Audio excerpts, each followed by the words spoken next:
তবে দর্শক, ভারতকে বন্ধু হিসেবে মেনে নিলেও শেখ হাসিনার মতো যে বন্ধু ভারত তারেক রহমানকে পাবে না, আর তারেক রহমানও যে শেখ হাসিনার মতো ভারতের বন্ধু হবে না, এটা যেমন তারেক রহমানও জানেন, তেমন ভারতও জানেন। আসসালামু আলাইকুম দর্শক, বাংলাদেশের নবনিযুক্ত প্রধানমন্ত্রী তারেক রহমানকে যেমন নরেন্দ্র মোদী ভারত সফরের আমন্ত্রণ জানিয়েছেন, অপরদিকে ভারতের প্রতিদ্বন্দ্বী পাকিস্তান তারাও কিন্তু তারেক রহমানকে তাদের দেশে আসার জন্য আমন্ত্রণ জানিয়েছে। তো দর্শক, ভারত এবং পাকিস্তান এই দুটো চির প্রতিদ্বন্দ্বী দেশ। আপনারা জানেন, শেখ হাসিনার পতনের পর বাংলাদেশের যে অন্তর্বর্তীকালীন সরকার ছিল, এই সরকারের সঙ্গে ভারতের সম্পর্ক যেমন দিনের পর দিন একেবারে তলানিতে গিয়ে ঠেকেছিল, অপরদিকে উল্টো ঘটনা ঘটেছে পাকিস্তানের সঙ্গে বাংলাদেশের যে সম্পর্ক, বাংলাদেশ তৈরি হওয়ার পর এই প্রথম বোধহয় এতটা উষ্ণ সম্পর্ক তৈরি হয়েছিল। কিন্তু ডক্টর ইউনূস কিন্তু এখন আর বাংলাদেশের অন্তর্বর্তীকালীন সরকারের প্রধান উপদেষ্টা নন, তিনি চলে গেছেন, নতুন সরকার এসছে। তো এই অবস্থায় আসলে বাংলাদেশের সঙ্গে পাকিস্তান এবং ভারতের সম্পর্কটা ঠিক কী হবে, এটা কিন্তু কোটি টাকার একটা প্রশ্ন। তো দর্শক, এই যে অন্তর্বর্তীকালীন সরকারের অধীনে একটা নির্বাচন হলো এবং এই নির্বাচনে তারেক রহমানের দল বিএনপি নিরঙ্কুশ সংখ্যাগরিষ্ঠতা পেয়ে বাংলাদেশের ক্ষমতায় বসলো এবং তারেক রহমান হচ্ছে বাংলাদেশের এখন প্রধানমন্ত্রী। তো এই যে তারেক রহমান বাংলাদেশের প্রধানমন্ত্রী হলো, এই হওয়ার সঙ্গে সঙ্গেই বাংলাদেশের একটা বিষয়ের কিন্তু আমূল পরিবর্তন ঘটছে। আপনারা জানেন যে জুলাই আগস্টের যে আন্দোলন ছিল 2024 সালের, এই আন্দোলনে শেখ হাসিনা যখন বাংলাদেশ থেকে পালিয়ে ভারতে আশ্রয় নেয়, তখন আওয়ামী লীগের কার্যক্রমকে কিন্তু নিষিদ্ধ ঘোষণা করা হয় এবং আওয়ামী লীগ বলতে গেলে যারা আওয়ামী লীগের নেতৃত্বে ছিল তারা অনেকেই জেলে এবং অনেকেই তারা পালিয়ে ভারতে বা অন্য কোনো দেশে গিয়ে আশ্রয় নিয়েছে। ফলে আওয়ামী লীগের কথা এখন আর কেউ প্রকাশ্যে বলতে পারে না। এই যখন অবস্থা ছিল, এই নির্বাচনের পর অর্থাৎ তারেক রহমান প্রধানমন্ত্রী হওয়ার সঙ্গে সঙ্গেই তারেক রহমানের দলের বিভিন্ন স্তরের নেতৃত্বরা আওয়ামী লীগের যে পার্টি অফিসগুলো ছিল জেলায় জেলায়, সেগুলোকে খুলে দিচ্ছে এবং আওয়ামী লীগ নতুন করে তাদের রাজনৈতিক কর্মকাণ্ড শুরু করার দিকে কিন্তু এগিয়ে যাচ্ছে। এটা মোটামুটি এখন সব জায়গাতেই দেখা যায়। তাহলে দর্শক, এই যে অন্তর্বর্তীকালীন সরকার যে আওয়ামী লীগকে গণহত্যার দায়ে বিচারের মুখোমুখি করেছে এবং যতদিন না পর্যন্ত বিচার প্রক্রিয়া চলমান থাকবে ততদিন আওয়ামী লীগের কার্যক্রম নিষিদ্ধ করেছে, সেই আওয়ামী লীগের কার্যালয়গুলো কেন খুলে দেওয়া হচ্ছে?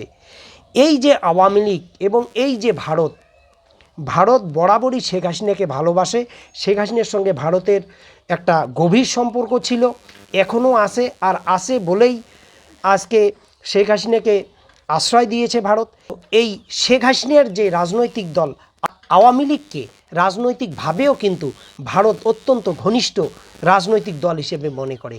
সেই রাজনৈতিক দল যাদের কার্যক্রম নিষিদ্ধ, এই বিএনপি আসার পরেই তাদের কার্যক্রম প্রায় চালু হওয়ার দিকে। তার মানে কি? অনেকেই অভিযোগ করছে, বিশেষ করে জামাত এবং এনসিপি জোট তারা নির্বাচনে পরাজিত হয়েছে।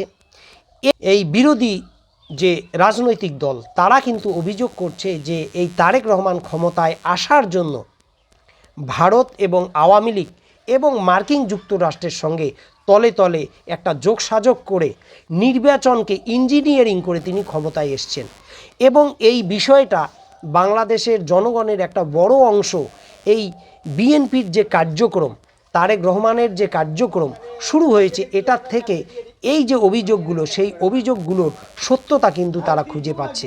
এই বিষয়গুলোর থেকে এটা পরিষ্কার যে তারেক রহমান এবং বিএনপি ভারত এবং আওয়ামী লীগের সঙ্গে একটা ভালো সম্পর্ক তৈরি করতে চায় এবং আওয়ামী লীগকে তাদের দলীয় কার্যক্রম করার জন্য একটা শান্তিপূর্ণ পরিবেশ তৈরি করতে চায়, যাতে আওয়ামী লীগও তাদের মতো করে অন্য রাজনৈতিক দলের মতো তারাও যাতে তাদের দলীয় কার্যক্রম পরিচালনা করতে পারে। এটা আগামীতে কার জন্য ক্ষতি হবে, কার জন্য লাভ হবে, এটা পরের বিষয়, কিন্তু বিএনপি এই বিষয়টা কিন্তু করে দিতে চাচ্ছে। এটা তারেক রহমান প্রধানমন্ত্রী হওয়ার সঙ্গে সঙ্গেই এই বিষয়টা কিন্তু স্পষ্ট হয়েছে, এবং ভারতের সঙ্গে বিএনপি একটা ভালো সম্পর্ক চায়, এটাও কিন্তু স্পষ্ট হচ্ছে।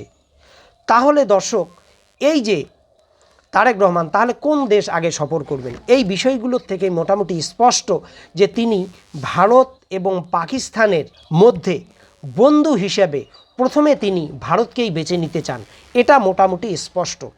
তবে দর্শক, ভারতকে বন্ধু হিসেবে মেনে নিলেও শেখ হাসিনার মতো যে বন্ধু ভারত তারেক রহমানকে পাবে না, আর তারেক রহমানও যে শেখ হাসিনার মতো ভারতের বন্ধু হবে না, এটা যেমন তারেক রহমানও জানেন, তেমন ভারতও জানেন।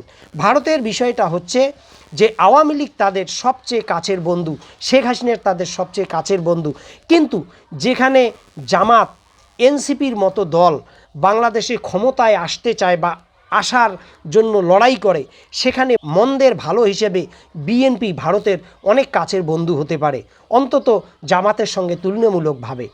তবে এটাও সত্য, বিএনপির মধ্যে অনেক নেতৃত্ব আছেন যারা ভারতকে পছন্দ করেন না। বিশেষ করে শেখ হাসিনার আমলে যে একতরফা নির্বাচনগুলো হয়েছিল, এই নির্বাচন যাতে আওয়ামী লীগ একতরফা করতে না পারে, এই জন্য বিএনপির নেতৃত্বরা কিন্তু ভারতকে অনুরোধ করেছিল যে ভারত যেন আওয়ামী লীগকে এটা বলে যে নির্বাচনের পরিবেশগুলোকে ঠিক রেখে বিএনপি এবং জামাতকেও নির্বাচনে অংশগ্রহণ করার সুযোগ দেয়। কিন্তু যে কোনো কারণেই হোক ভারত এই জিনিসটা কিন্তু করেনি, ফলে ভারতের প্রতি বিএনপির একটা বড় অংশের কিন্তু অসন্তোষ আছে। ফলে গভীর একটা সম্পর্ক তৈরি হবে এটাও না। আবার অপরদিকে পাকিস্তানের সঙ্গে সম্পর্ক শেখ হাসিনার আমলে যেমন তলানিতে গিয়ে ঠেকেছিল, তারেক রহমানের আমলে কিন্তু সেটা হবে না। তারেক রহমান সম্ভবত ভারত এবং পাকিস্তানের সঙ্গে একটা ব্যালেন্স রেখে সম্পর্ক তৈরি করবেন, এবং ভারত সফর হয়তো তিনি করবেন, কিন্তু তারপরে পরে হয়তো তিনি পাকিস্তানও সফর করবেন। অর্থাৎ ভারত এবং পাকিস্তানের মধ্যে একটা সম্পর্কের ব্যালেন্স কিন্তু তিনি তৈরি করে রাখবেন।